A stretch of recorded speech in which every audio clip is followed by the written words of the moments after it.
जांजगीर चांपा जिला ले बड़े खबर आप मन ला बता दी कि 20 मई के बिहनिया बेरा 5 बजे के आसपास चांपा के हथनेरवा चौक के पास के बड़े घटना जेमा ट्रेलर और ट्रक में भिड़ंत हो जाए ले 3 लोगन के मौका में मौत और एक आदमी इलाज के बेरा में दम तोड़ दी।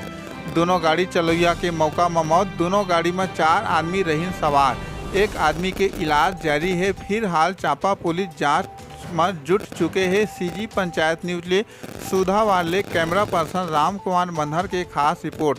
गांव देहात के छोटे छोटे समाचार पर हमारे चैनल ला लाइक और सब्सक्राइब जरूर कराओ।